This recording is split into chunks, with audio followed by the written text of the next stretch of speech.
सन्नाटों के मेले होंगे, रिश्ते जब सुतेले होंगे, सन्नाटों के मेले होंगे, जब रिश्ते सुतेले होंगे। तुम्हारी सबसे फेवरेट जगह थी ये। तुम्हें अब तक याद है? तुम्हारी कोई भी बात मैं कभी भूलता नहीं। देखो अरीज, मैं इजहार करूं या ना करूं, मगर सच यही है कि मैं तुमसे बहुत मोहब्बत करता हूं। अब तक उसकी बात को दिल पर लेके बैठे हो। ठीक कहता था फरहान, ये मोहब्बत भी कोई करने की चीज है। उस्ताद, मेरा दिल चाहता है कि मैं अभी उसके घर का दरवाजा तोड़कर उसे उठाकर तेरे पास ले आऊं। उसके घर का दरवाजा तो तोड़ सकता है, पर उसके दिल का दरवाजा कैसे खोलेगा मेरे लिए? अगर दानियाल घर दामाद बनने को तैयार नहीं है तो आप ये घर मेरी बेटी के नाम कर दें। बाहर मॉम की गाड़ी खड़ी है, लगता है मॉम आई है। मुझे लगता है वो मुझसे बहुत नाराज होंगी। दानियाल, अगर वो गुस्से में कुछ बोल दें तो प्लीज उनकी बातों का बुरा मत मानना, प्लीज। अरीज, तुम एक काम करो, तुम जाकर मिलो अपनी मॉम से, मैं बाद में आ जाऊंगा। ये क्या बात हुई? बात को समझने की कोशिश करो अरीज, उनकी बातें बर्दाश्त नहीं होती हैं मुझसे। वैसे भी वो बातें करती कहाँ हैं? तेजाब में भिगोकर तीर मारती हैं। इसलिए प्लीज मुझे मजबूर नहीं करो। ठीक है, अगर तुम नहीं जाओगे तो मैं भी यही हूँ। अब ये कौन सी जिद हुई भाई? तुम नहीं मिलोगी तो ऐसे अच्छा नहीं लगेगा। तुम जाओ प्लीज, मिलो उनसे। वैसे भी जब तक तुम्हारी मॉम तुमसे मिल नहीं लेंगी वो जाएंगे नहीं। मैंने कहा ना, अगर तुम नहीं जाओगे तो मैं भी नहीं जाऊंगी।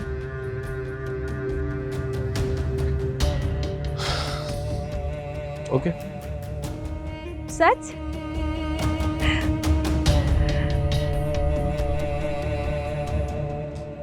क्या हुआ? अपने बेटे की खुशियों की खातिर इस घर की कुर्बानी नहीं दे सकते आप? मैं तो अपनी बेटी के लिए घर के साथ साथ ऑफिस में जॉब भी दे रही थी आपके बेटे को, लेकिन उसे कबूल नहीं था।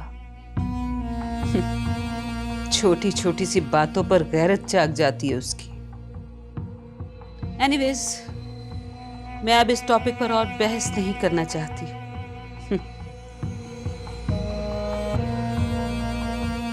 लेकिन एक बात याद रखिएगा तारिक साहब, अरीज और दानियाल का रिश्ता ज्यादा नहीं चल सकता। मुझे आपकी शर्त मंजूर है।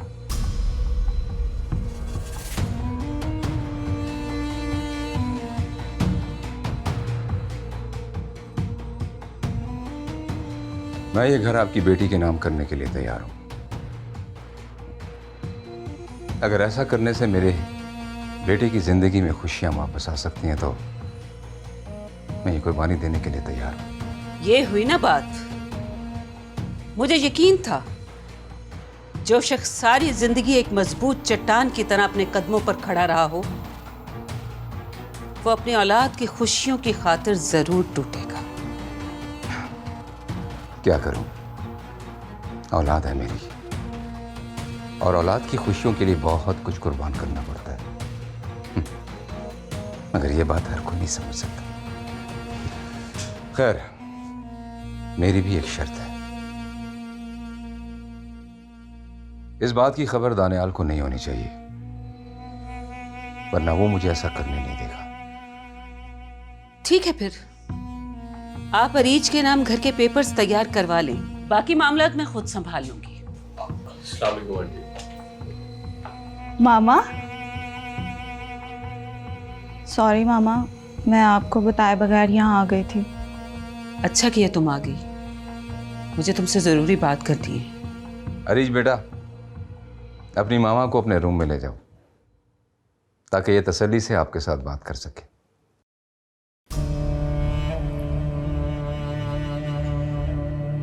चले मामा।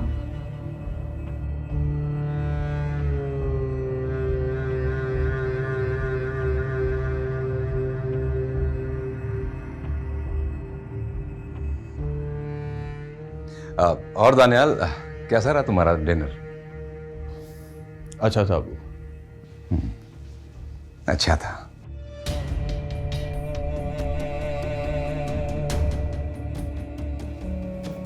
अबू जान, आंटी ने कोई उल्टी सीधी बात तो नहीं की आपसे? अरे नहीं बेटा, मेरे साथ उन्होंने क्या बात करनी थी। खैर, अब बैठो, तुम भी थक गए हो गया।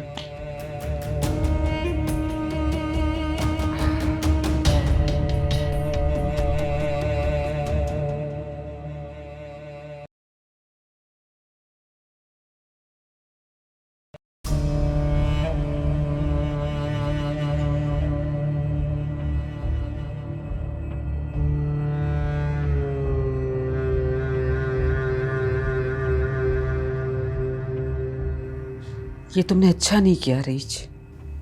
मॉम, मैंने सॉरी की है ना? बस सॉरी? बेटा, तुमने मुझे इन लोगों के सामने नजरें उठाने के काबिल नहीं छोड़ा। क्या कहते होंगे ये लोग? तुम्हारे बिहाव पर मैं बड़ी बड़ी बातें करती थी और तुम खुद ही चली आई यहां। जरा सी सेल्फ रिस्पेक्ट नहीं है तुम्हारी। मॉम, मुझे जो ठीक लगा वो मैंने किया। मैं कभी सोच भी नहीं सकती थी कि कितना बड़ा फैसला तुम मेरी मर्जी के बगैर कर लोगी। पागल हो तुम। मैं तुम्हारी लाइफ प्लान कर रही हूं और तुम। मॉम, आप जानती हैं मैं कितनी मोहब्बत करती हूँ दानियाल से। मैं उसके बगैर नहीं रह सकती। मैं डर गई थी कहीं उसने मुझे डाइवोर्स देने का फैसला कर लिया तो। अरीज, ये जो प्यार मोहब्बत की बातें तुम्हें अभी फैसिनेट कर रही है ना, कुछ अरसे बाद इनसे चिढ़ होने लगेगी तुम्हें।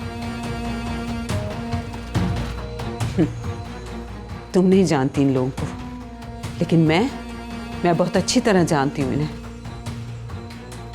अगर तुमने इन्हें अपनी टर्म्स पर नहीं चलाया तो ये तुम्हें अपनी टर्म्स पर चलाएंगे। फिर सारी जिंदगी नौकरानी बनी रहना इनकी। मॉम, आप ऐसी बातें क्यों कर रही हैं? दानियाल ऐसा नहीं है। अगर मैं तुम्हारे पीछे से कुछ देर के लिए हट जाऊं ना, तो फिर तुम्हें लग पता जाएगा कि दानियाल कैसा है। समझी? पागल।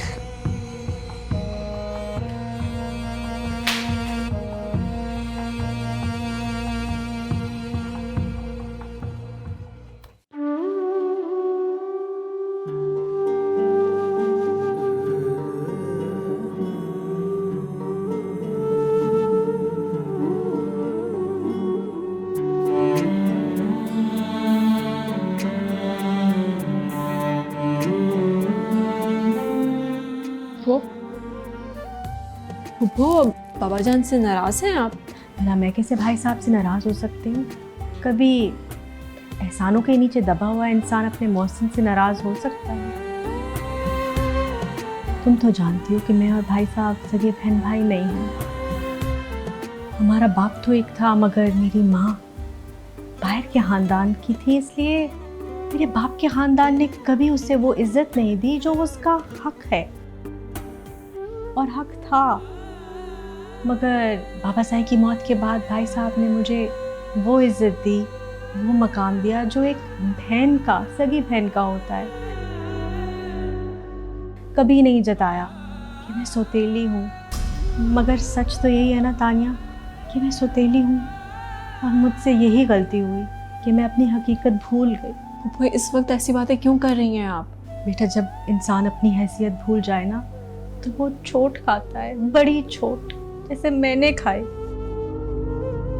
मैं भूल गई थी कि मैं पराए ख़ानदान की औरत की औलाद हूँ। मैंने बड़े बड़े ख्वाब देख लिए, मगर भाई साहब ने ठीक किया, मुझे मेरी हकीकत बता दी। फुप्पो, मैं बाबा जान को अच्छी तरह जानती हूँ। वो तो किसी गैर का दिल नहीं दुखा सकते, आप तो फिर अपनी है। तानिया, अगर तुम मुझे अपना समझती हो ना बेटा, तो फिर इजाज़ से शादी की हामी भर लो। क्या वो इतना बुरा लगता है तुम्हें? वो क्या हम इसके अलावा कोई और बात नहीं कर सकते? नहीं बेटा, मैं नहीं कर सकती। मैं माँ हूं, मुझसे अपने बेटे की हालत देखी नहीं जाती तानिया। तानिया, एजाज तुम्हारा इनकार बर्दाश्त नहीं कर पाएगा।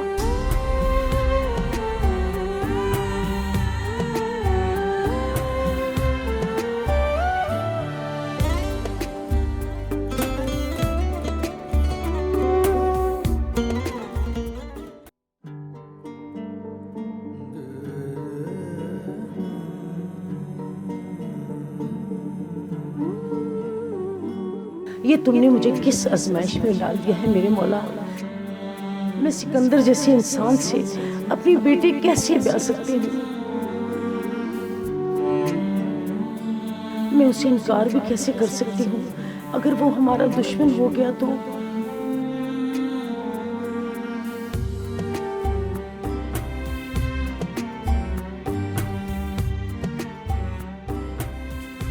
अम्मी चाय पी लें। अम्मी, अम्मी किन सोचों में गुम हैं आप?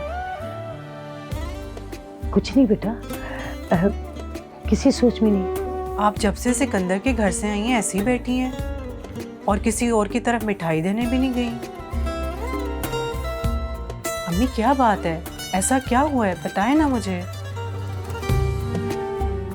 कोई बात तो जरूर है अम्मी जो आप छुपा रही हैं।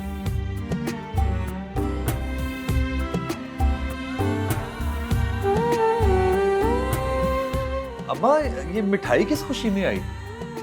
हाजरा आई थी, वो देकर गई है।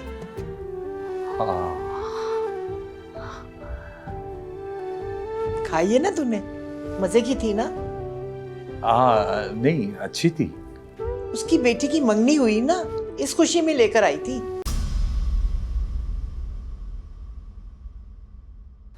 वो क्या नाम था उस लड़की का? हाँ, फरी। तुम क्या समझे थे? अब नहीं अम्मा, नहीं, कुछ नहीं, बस यूं ही।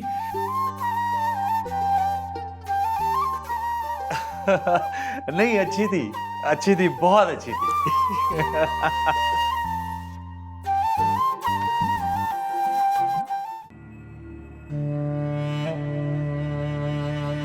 क्या जरूरत थी ये बोलने की कि आप सोच के बताएंगी? सीधी तरह मुंह पे इनकार नहीं कर सकती थी? सीधी तरह मुंह पे जवाब क्यों नहीं दिया?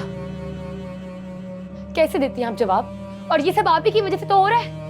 आप एक गुंडे को घर में बुलाती हैं, चाय पिलाती हैं, उसका नतीजा तो ये सब भी होगा ना। महविश प्लीज थोड़ा अम्मी का ही ख्याल कर लो, वो पहले ही बहुत परेशान है। तुम चुप रहो।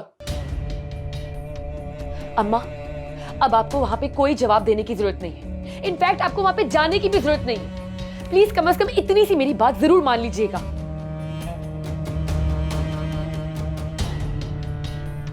अम्मी आप परेशान ना हो, सब ठीक हो जाएगा।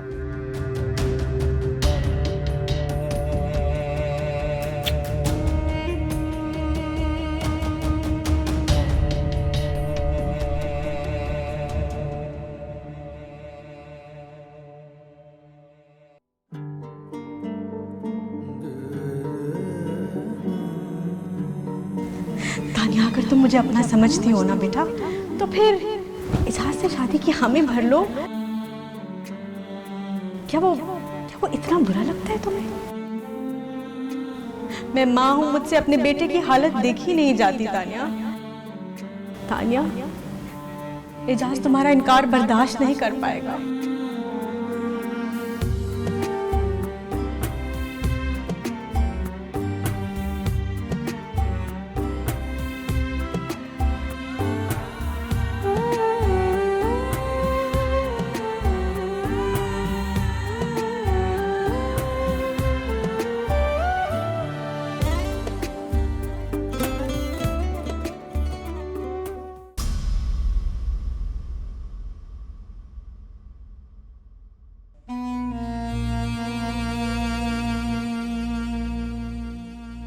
बहुत खुश हो गए तुम दिल ही दिल में। समझ रहे हो कि बहुत बड़ी जीत भी ली है तुम्हें, लेकिन नहीं हबीब खान, नहीं, ना तुम्हारी जीत हुई है और ना ही तुम कामयाब हुए हो। हाँ, वक्ती कामयाबी जरूर नजर आ रही होगी तुम्हें,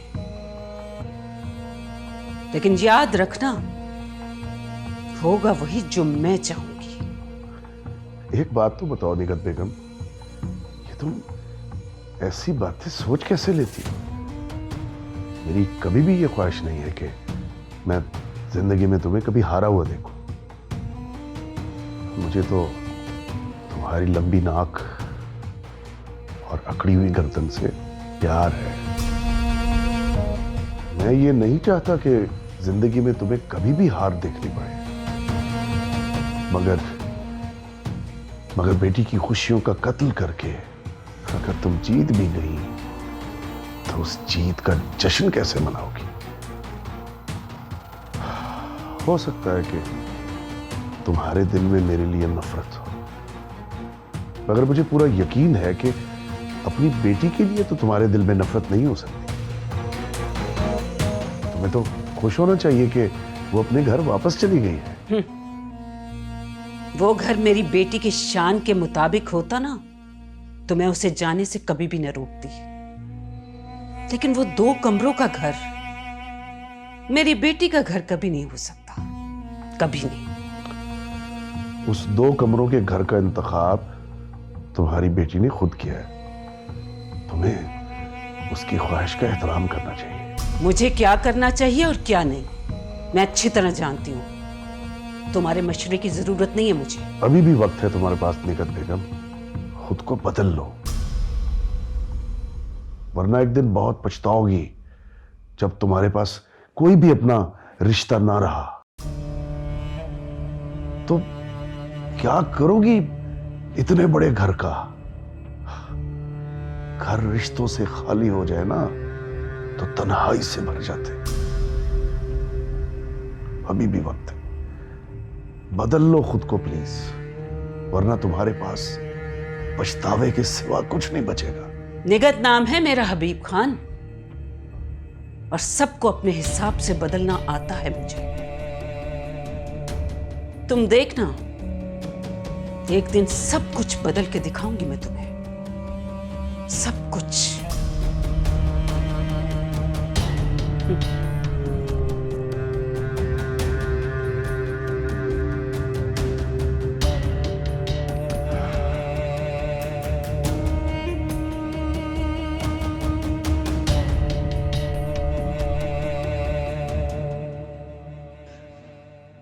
मैं समझ रही थी कि उसने मेरी बात सुनकर मेरा पीछा करना छोड़ दिया है, मगर उसने तो मेरे गिर्द घेरा और भी तंग कर दिया है। जो बात पहले मुझ तक थी, अब वो मेरे घर तक पहुंच गई है। मुझे कुछ करना होगा। क्या करूं मैं? तुम्हें अम्मी से ऐसी बातें नहीं करनी चाहिए थी, वो पहले ही इतनी परेशान है। तो किससे करनी चाहिए थी? मैं तुम समझ क्यों नहीं रही? उन्होंने अम्मी से बात की है, अम्मी ने तो अपनी ख्वाहिश उनसे जाहिर नहीं की। फिर वो शायद अम्मी ने ही दी है। क्या जरूरत थी उनको एक गुंडे से घर में बुलाने की, चाय बिस्किट खिलाने की और बेटा बेटा कहने की? उसका तो दिमाग खराब होगा। आखिर जरूरत क्या थी उनके घर मिठाई भिजवाने की? अच्छा बस भी कर दो, रिश्ता ही तो मांगे, कौन सा कोई जबरदस्ती ले जाने की बात की है। और वैसे भी जिस घर में बेरी हो वहां पत्थर तो आते ही हैं।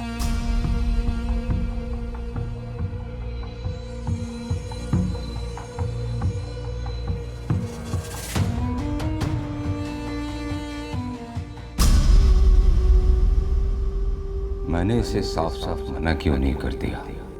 इस बात की हामी क्यों भर ली जो मैं कभी कर ही नहीं सकता? ये घर ही तो है मेरे पास, जिस पर मेरी सारी औलाद का हक है। मैं इसे अरीज के नाम करके बाकी के साथ इतनी बड़ी ज्यादती कैसे कर सकता हूं? कैसे कर सकता हूं?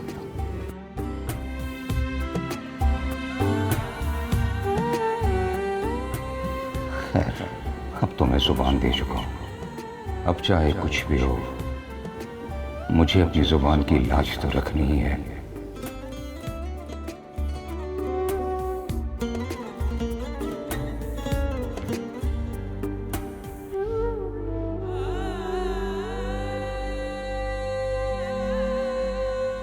अब्बू, आपकी तबीयत तो ठीक है ना? हाँ हाँ बेटा, मैं ठीक हूँ। क्या हुआ? आप मुझे बिल्कुल ठीक नहीं लग रहे। नहीं बेटा, मैं ठीक हूँ, समझाओ। नहीं अब्बू, आपकी तबीयत मुझे ठीक नहीं लग रही। कुछ हुआ है तो बताएं ना मुझे। कहा ना बेटा, मैं ठीक हूँ, समझाओ। जाओ तो।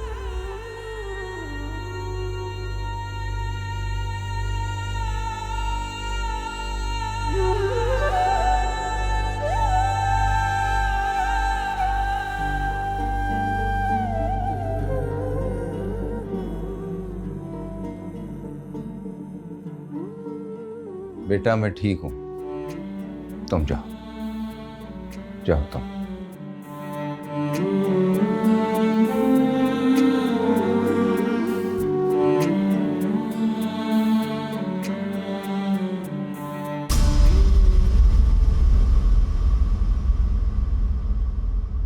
मेरा हाथ छोड़ो। तुम्हारा हाथ पकड़ना मेरा हक है। आइंदा अगर मेरे रास्ते में आने की जुर्रत की तो इससे भी बुरा होगा। चौधरी मुनव्वर की बेटी हूँ मैं अपने रिश्ते को लेकर बहुत मायूस हो गया था।